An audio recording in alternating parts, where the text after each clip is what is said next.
So what's preparedness then?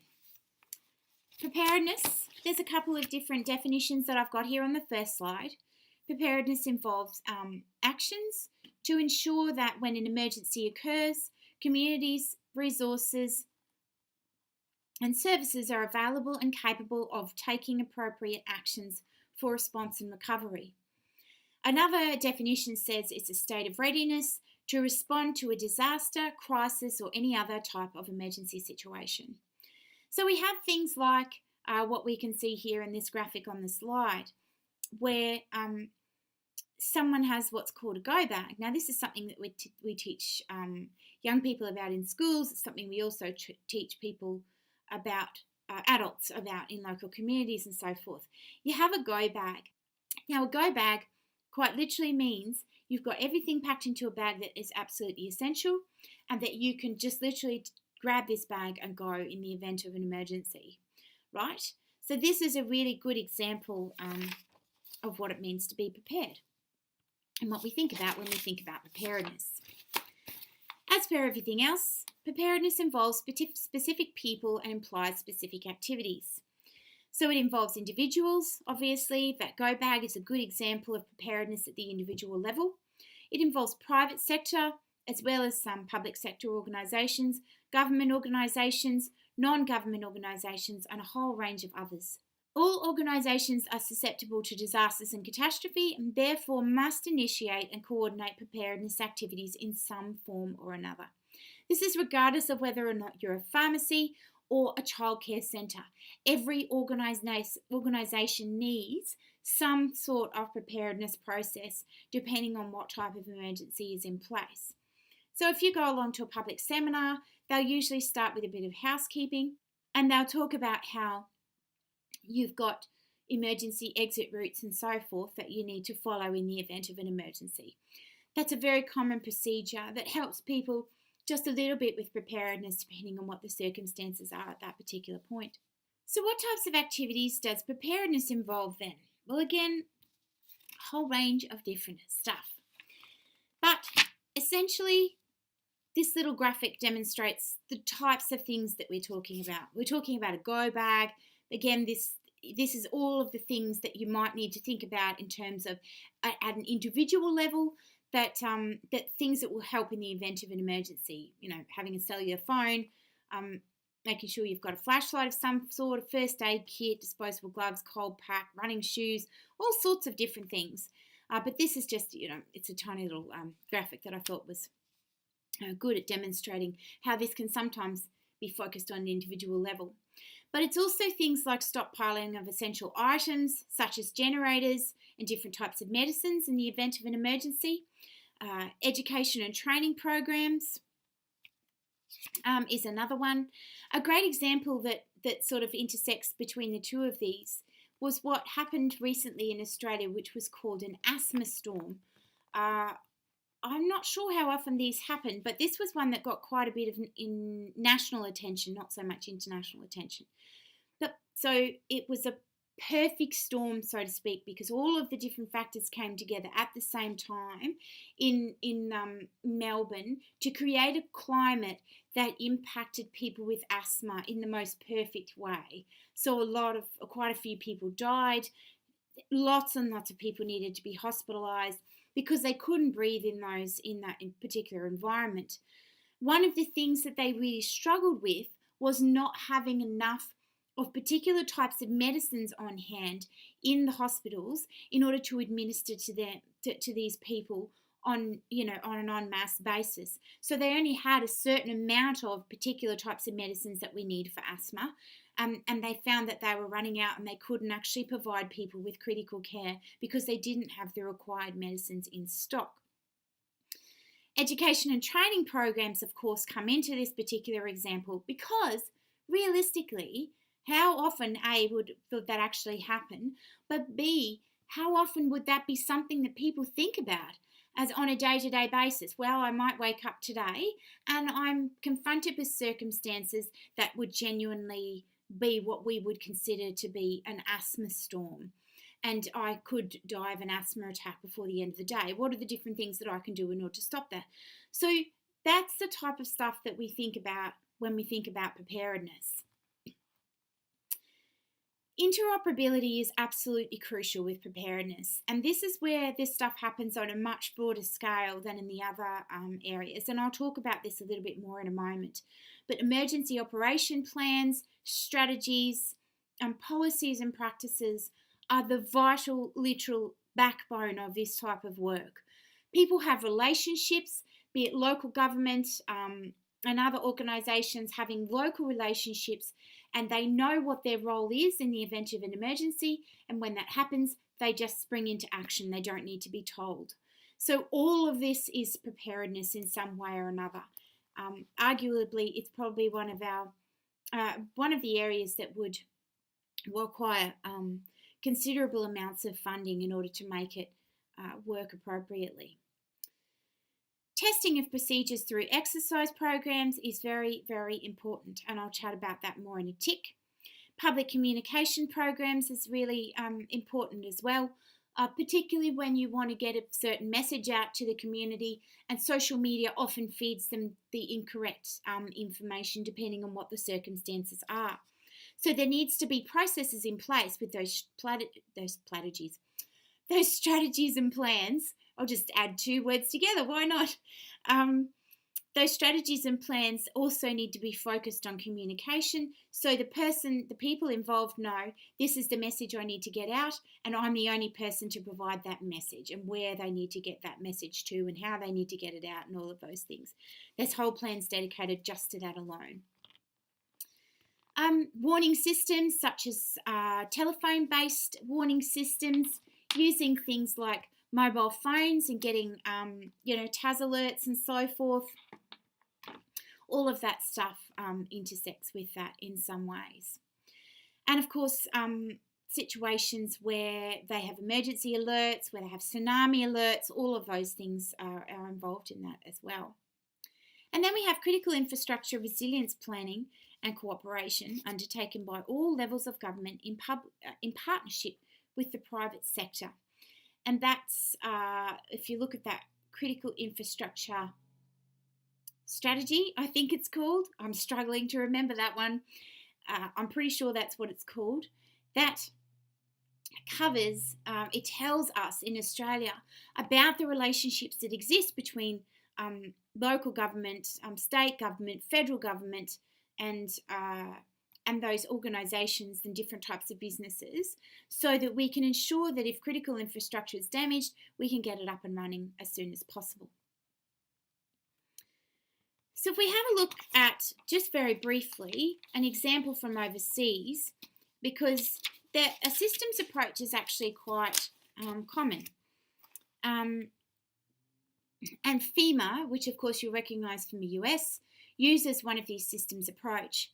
So when we talk about preparedness, we're talking about all of these different things. We're talking about planning, what's community vulnerability and how can we scope that, what are the likely risks and how can we assess those and work around them and prepare for them.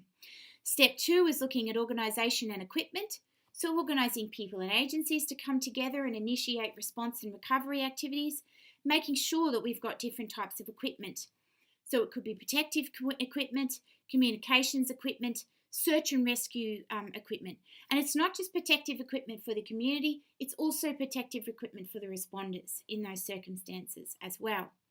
Then we've got training that we're involved in as well. So emergency response and elected officials will undergo training in different ways, as well as business and non-government agencies. So they know what their role is in that emergency, how it fits with a specific plan, how it's contributing overall to disaster resilience, for example. Then we've got exercise, and I've said here, no, not cardio, because people often think of exercise as just, ensuring to make sure that we're fit and that we can run away in the event of a bushfire. It's much more complicated than that. And very interesting, I would argue.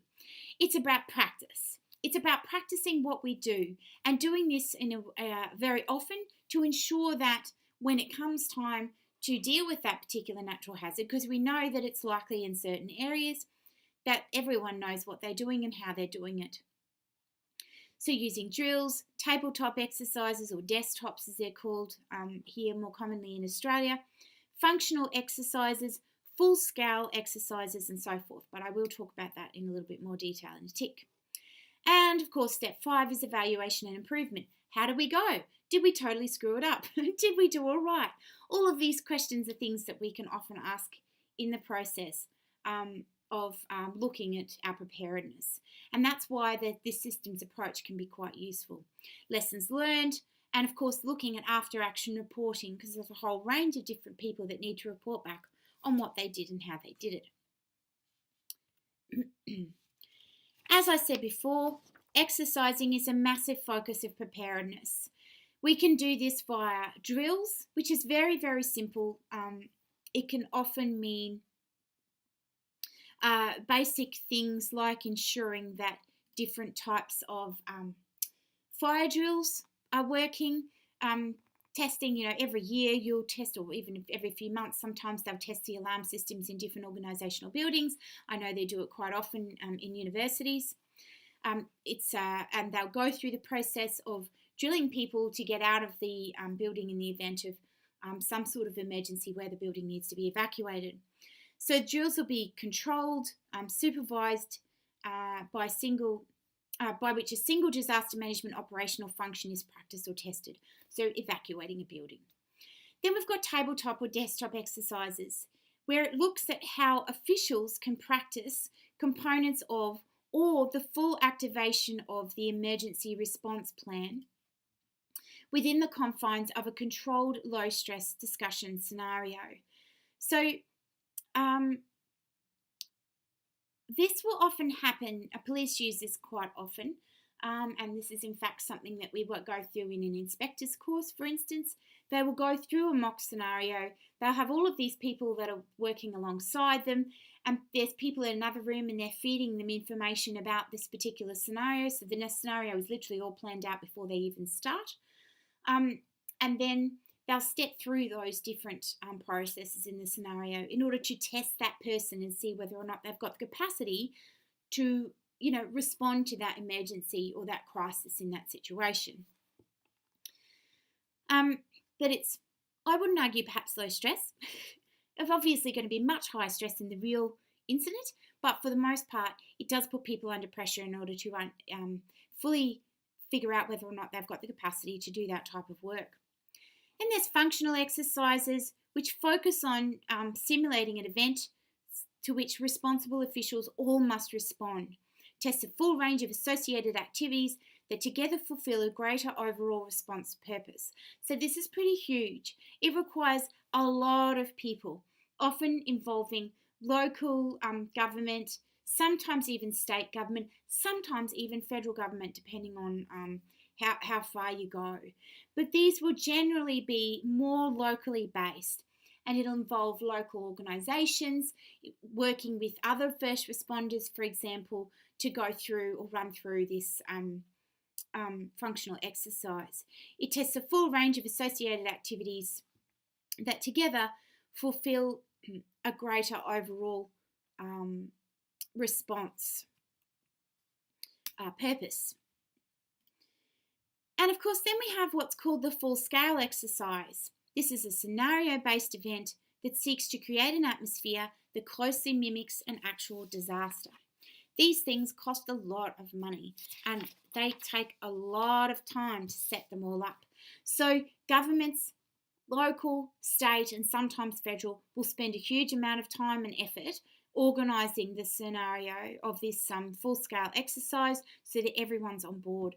They'll pay hundreds, sometimes thousands of people to be actors in these exercises, to be people that they need to, respond to, and they need to do it in a way that involves everybody. So if it's an aircraft crash that's happened, they'll have casualties that they need to respond to, they'll have people that are dying they need to respond to, and of course that response will involve not only emergency service or first responders, it will also involve people at the hospital and so forth and things like that. So it's really testing out all of those functions across a whole scale of different things. So you can see there's some pretty big thinking that happens in preparedness. And of course, there's a whole range of challenges as well. Training the public can be difficult. Now, this can happen in a whole range of different ways depending on what type of thing we're preparing for. We can see things like in this particular slide here, we can see the little kids who are, ducking and covering their head in the event of some sort of emergency in Japan. I think it's earthquake or I can't remember, but it's likely to be earthquake because they do a lot of preparedness activity around earthquakes in Japan for obvious reasons. But of course, then we have, we've got a whole range of different online resources as well that it's not just going through the process of actually training people or individuals at the level of the school, for instance, but we have, for instance, the SES screenshot that I've taken here and put onto the slide. Huge amount of information. Forecast terminology, flood, storm, lightning, bushfire, heat wave, landslide, earthquake, tsunami, all of these different things that we can prepare for. Who's going to actually get the public? Who is responsible to get the public online for reading all of that information and ensuring that they're appropriately prepared? So this is where the difficulty lies, is actually, we can provide huge amounts of information to the public, but the public won't necessarily take that on in and of themselves and ensure that they're prepared in the event of an emergency, if that makes sense. And of course, the question remains, and this is one that's hotly debated, how do we prepare for terrorism or other technological disasters where we genuinely don't know the scope, the scale, we don't know who it's going to involve, we don't know where it's going to happen, we don't know how it's going to happen. All of these things are big questions where in the event of a cyclone, for instance, we've got a lot better understanding of how that's going to happen, where that's going to happen, who it's going to impact, what the recovery will be. In the event of a bushfire, for instance, we actually have whole studies dedicated, which interestingly enough, a lot of the research is coming from here at the University of Tasmania, whole studies dedicated to looking at bushfire behaviour and how bushfire behaviour happens and the ways in which we need to respond to it. So all of these different things will impact the way that preparedness happens. Because we can genuinely prepare for things like bushfires and earthquakes and cyclones and so forth, but preparing for technological meltdowns or terrorist events is really, really difficult. We might be able to have more preparedness around a nuclear event, but in a lot of other areas, it raises some very big questions.